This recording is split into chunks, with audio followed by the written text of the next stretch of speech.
La Sociedad Española de Radiodifusión presenta... Ser...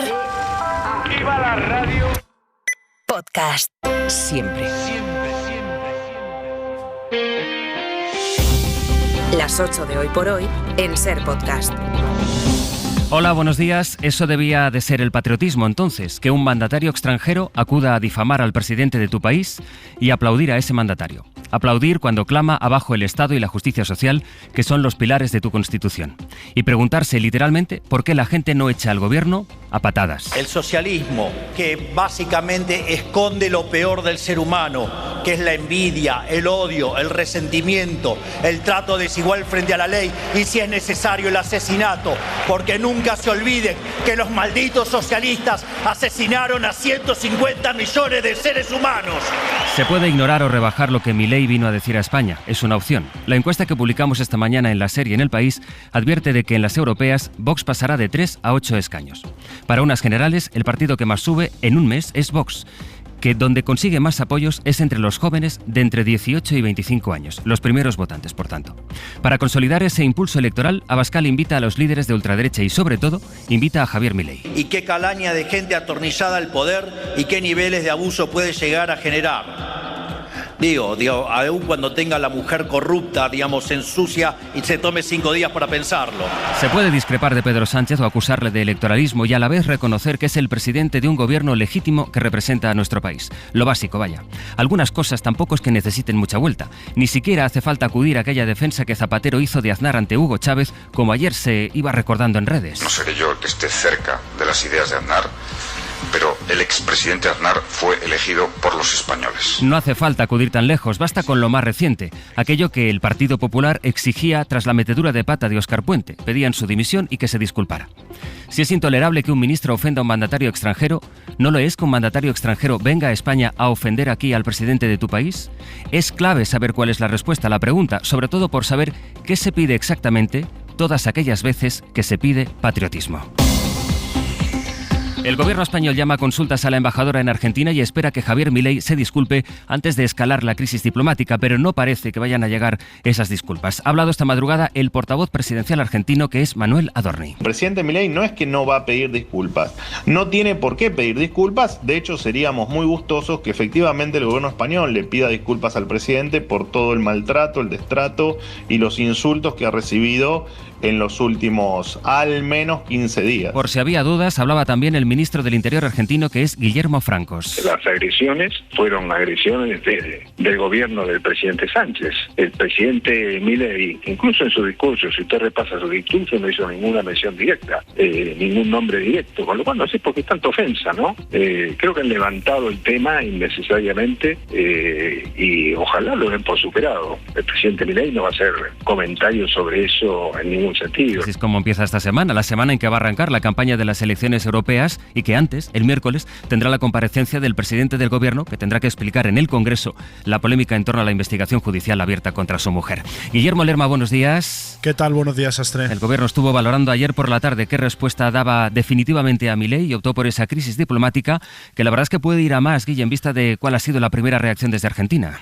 Sí, porque el propio ministro de Exteriores, que fue el encargado de poner voz ayer al malestar del gobierno con el presidente argentino, no descartó más medidas diplomáticas si no hay una disculpa pública por parte de Milei. El Ejecutivo ha optado por retirar sin fecha de regreso a la embajadora española en Buenos Aires, una respuesta excepcional para un ataque que el Ejecutivo considera también inédito en las relaciones entre ambos países. Al señor Javier Milei se le ha tratado con todo el respeto y la deferencia debida y se han puesto a su disposición los recursos públicos del Estado español necesarios durante su estancia en nuestro país.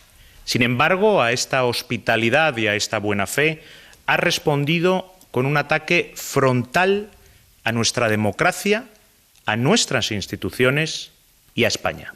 Álvarez buscó el respaldo de los grupos parlamentarios a su decisión, lo obtuvo por parte de todos los portavoces, menos los de PP y Vox, algo que da argumentos al PSOE en su estrategia de campaña para las europeas y que pasa principalmente por evidenciar el mimetismo entre Feijóo y Abascal. Guille, gracias. Hasta luego. Desde Bruselas, el alto representante de la diplomacia comunitaria, Josep Borrell, escribió en sus redes sociales que los ataques contra familiares de líderes políticos no tienen cabida en nuestra cultura y que los rechaza y los condena. Entre tanto, el gobierno ya saben que va poniendo el foco en el Partido Popular. Lo escuchábamos ahora a quien pide que condene también estas palabras de Milei. Mariela Rubio. Hola Mariela, buenos días. ¿Qué tal? Muy buenos días. Pero dice el PP que esto es una estrategia electoral del gobierno, en particular de Pedro Sánchez, de cara a las europeas, así que con ellos que no cuenten.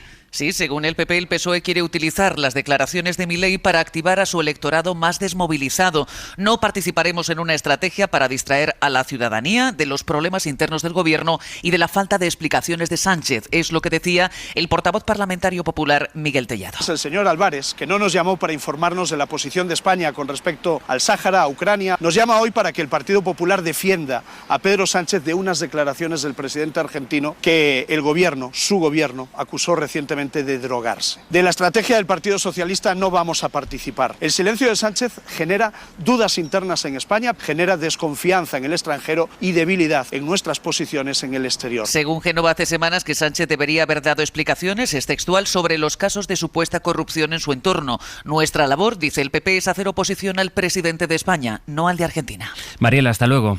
Hasta luego. Ha reaccionado también Santiago Abascal. Gillian. Con un mensaje directo para Pedro Sánchez anoche en redes sociales, los conflictos diplomáticos, escribía el líder de Vox, se abren cuando se ataca a la soberanía de la nación, no cuando se menciona la presunta corrupción de la mujer del presidente y, por tanto, del presidente. Esto es textual. Y menos aún cuando sus ministros habían llamado previamente drogadicto al mismo Milei, al que ahora quieren amordazar. Y añadía además Abascal en ese mensaje: ándate, toma otros 5 días de vacaciones para lloriquear, pero no montes patéticos numeritos diplomáticos. La vicepresidenta segunda y líder de Sumar, Yolanda Díaz, también ha reaccionado con un mensaje en redes sociales. Para ella, la respuesta más contundente a los insultos de Milei y al poder económico que quiso fotografiarse con él, escribía Díaz, es gobernar más y mejor. A las 8:30 vamos a entrevistar aquí al ministro de Exteriores, Álvarez, y a las 9 conversaremos con el presidente de la patronal COE, con Antonio Garamendi, que el sábado se reunió con Milei en un encuentro al que acudieron algunos grandes empresarios, según vimos en una foto en la que no aparecía ni una sola mujer.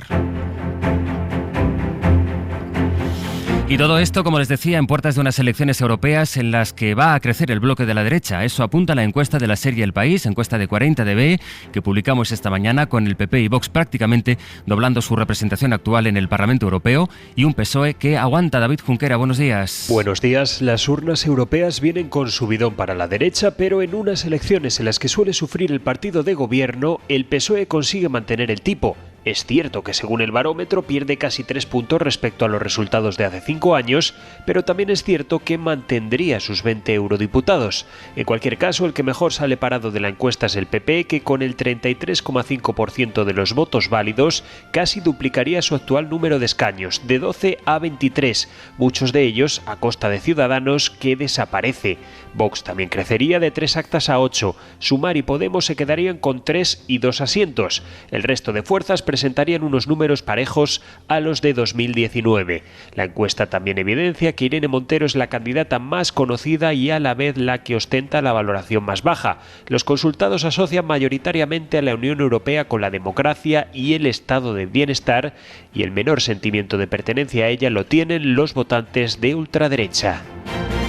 La encuesta pregunta también por la intención de voto para unas elecciones generales. Que volvería a ganar el Partido Popular con el 34,5% de los votos, pero el PSOE recorta distancias. El PP pierde 1 punto de intención de voto respecto al sondeo que publicamos el mes pasado. El PSOE gana casi 1 punto. Aún así, el Partido Popular está 3,5 puntos por encima del Partido Socialista. El que más pierde es Sumar, 1 punto respecto al sondeo de mes pasado, pero pierde 5 de intención de voto en comparación con las elecciones del 23 de julio. Este mes, el que sale ganando y se dispara con mucha diferencia es Vox, que gana en solo 30 días 2 puntos en intención de voto. La última hora de la mañana nos lleva a Irán, donde acaba de confirmar, así como ahora escucharán, el portavoz de su gobierno, la muerte del presidente Raisi. Hazrat Ayatollah Shahid Sayyid Ebrahim Raisi khadem keshik awwal budand. Emroz dar in sahn o sara nam o ro bordim. Los servicios de rescate han encontrado muerto al presidente de Irán y a su ministro de Exteriores en el punto donde cayó el helicóptero en el que viajaban. Este fin de semana tuvieron un accidente, al menos esa es la versión que conocemos a esta hora. Pablo Morán, buenos días. Hola, Sastre, buenos días. No ha sobrevivido, Pablo, ningún pasajero y ahora queda por ver qué impacto va a tener esto en la estabilidad de Irán y de toda esa zona. Sí, porque Irán atraviesa un momento convulso, con tensiones regionales derivadas del asedio a Gaza y la guerra en la sombra contra Israel, y es también un momento delicado en clave interna, con las recientes protestas lideradas por el movimiento Mujer, Vida y Libertad. Raisi representaba la línea dura de la República Islámica, agresivo contra Occidente. Llegó a decir que atacar a Israel era un orgullo y era también inflexible aplicando la represión contra los que se manifiestan en Irán. Su leyenda viene de lejos. Los críticos le llaman el carnicero de Teherán. A finales de los 80 formó parte del tribunal que condenó a muerte a miles de opositores. Después de 10 horas de búsqueda, esta madrugada, como decías, han localizado completamente calcinados los restos del helicóptero en el que viajaba junto a su ministro de Exteriores, sin señales de que ningún pasajero haya sobrevivido. El peso y la influencia de Raisi era tal que sonó para suceder al líder supremo Ali Khamenei. La Constitución establece que será el vicepresidente quien deba asumir ahora el cargo antes de elegir al sustituto de Raisi. Pablo, gracias. A ti, hasta luego. Lunes 20 de mayo, la semana empieza pendiente además de las tormentas Jordi en el norte y en el este del país. Así es, sigue esta situación tan típica de primavera que después de hacer sol durante muchas horas se desarrollan rápidamente tormentas que descargan con intensidad. De hecho, durante la mañana ya hemos tenido algunos chubascos en Barcelona, por ejemplo, o en el País Vasco. Estos van desapareciendo. La mañana será en general soleada con algunas nubes. A partir de mediodía es cuando las nubes se desarrollarán lo suficiente como para que en cualquier punto del interior de la mitad norte de la península se desarrollen estas nubes de tormenta, preferentemente cerca de puntos de montaña, y también se formarán en el interior de la Comunidad Valenciana, así como en las islas de Mallorca y Menorca. Cuidado, porque donde descarguen las tormentas lloverá con mucha intensidad y en algunos casos con granizo abundante. Hoy por hoy noticias. Ser Podcast. Esta mañana declara ante el juez el novio de Isabel Díaz Ayuso, Alberto González Amador, por el presunto fraude a Hacienda que de hecho su abogado reconoció.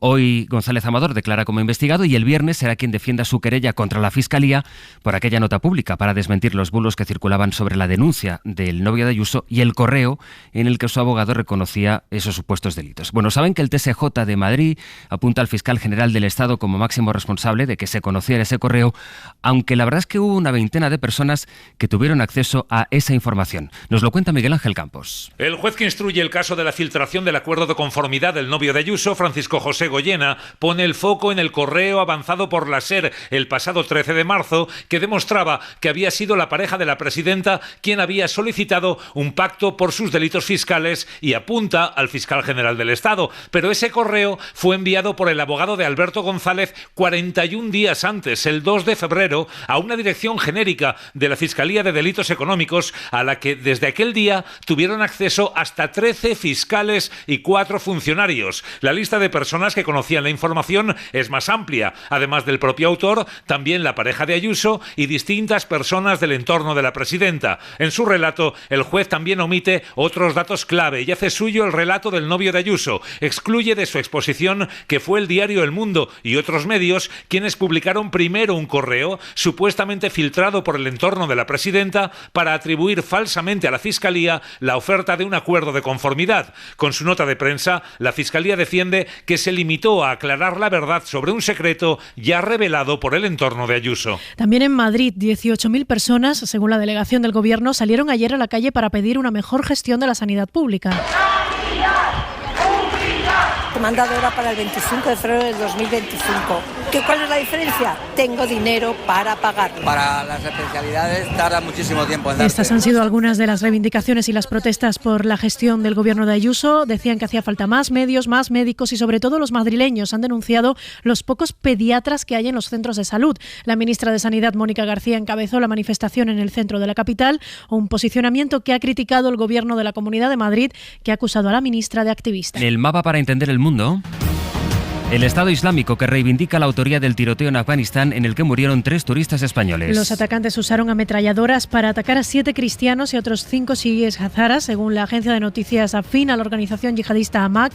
El objetivo de los terroristas eran los turistas cristianos y sus acompañantes. Los 2 españoles, que resultaron ilesos en el atentado del viernes en Bamillán, ya están fuera del país. En Afganistán ya está la representación diplomática española para gestionar la repatriación de los catalanes muertos. Además, Israel ha vuelto a bombardear varios puntos de la Franja de Gaza de forma simultánea.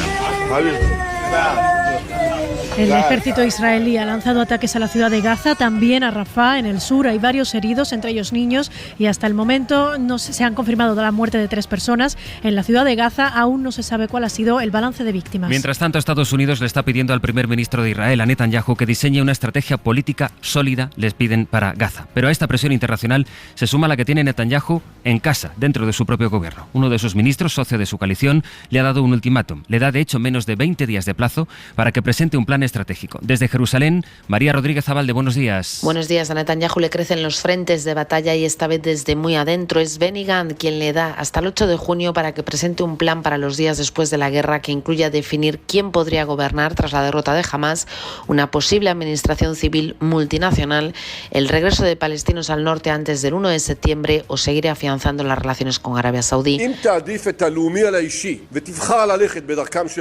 Su aliado le advierte que si antepone lo nacional a lo personal o si elige el camino de los fanáticos y conduce a toda la nación al abismo, renunciarán al gobierno. Netanyahu simplemente define estos planteamientos como palabras vacías que además conllevarían una derrota para Israel. Su ya popular no sustituiré a Hamastán por Fatastán, el abandono de los rehenes, mantener a Hamas en el poder o la creación de un Estado palestino. Rápidamente Gantz contestó diciendo que si lo hubiera escuchado habrían ido a Rafah hace meses y habrían terminado la misión. Gantz no es el primero en levantar la voz. El ministro de Defensa también le pidió declarar públicamente que Israel no tiene como plan asumir el gobierno civil y militar de Gaza, algo en lo que, según dice, no ha recibido respuesta en los últimos meses. Y en Reino Unido hoy se va a publicar el informe final con la investigación sobre las miles de transfusiones que se hicieron hace años con sangre probablemente contaminada. Se estima que 30.000 personas en Reino Unido se han contagiado durante décadas con VIH y con hepatitis C porque la sangre que recibieron tenía esas enfermedades. En 10 minutos el abierto. Hoy con Elisa de la Nuez, con Mariola Urrea y Antón Losada. Para no perderte ningún episodio, síguenos en la aplicación o la web de la SER, Podium Podcast o tu plataforma de audio favorita.